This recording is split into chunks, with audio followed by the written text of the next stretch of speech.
זכות בכלל להתלונן, הכל טפו חמסה וברוך השם כי החיים שלנו תותים, החיים שלנו תפוח, החיים שלנו בננה, החיים שלנו תותים.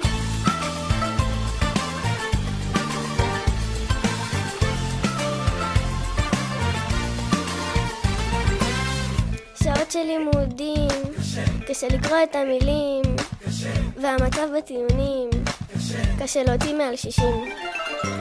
להתעורר בבוקר, למצוא תירוץ למפקד, הגלידה שוב ביוקר, והמוח הוא בעוצר, פסטל בכל שבועיים, ספגטי כל יומיים, הגבעה בשמיים, והטיול בירושלים.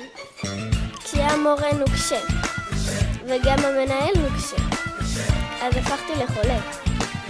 לא הכל אבא משה, אז אין לנו זכות בכלל להתלונן, הכל טפו חמסה וברוך השם כי החיים שלנו תותים, החיים שלנו תפוח, החיים שלנו בננה, החיים שלנו תותים.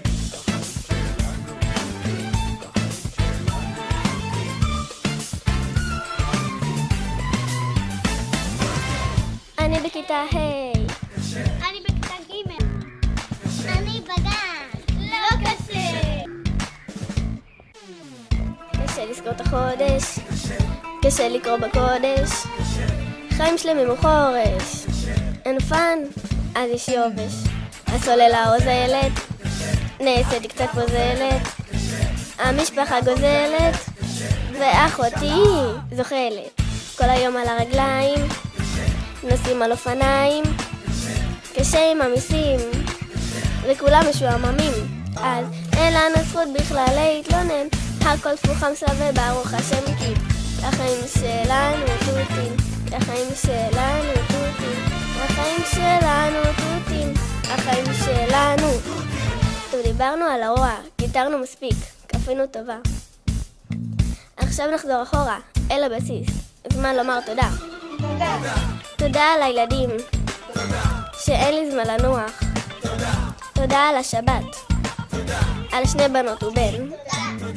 תודה על כל היופי, במשפחה אחת גדולה. על החיוך, על הרעות. תודה על הילדות, ועל שיעורים שלא נתת.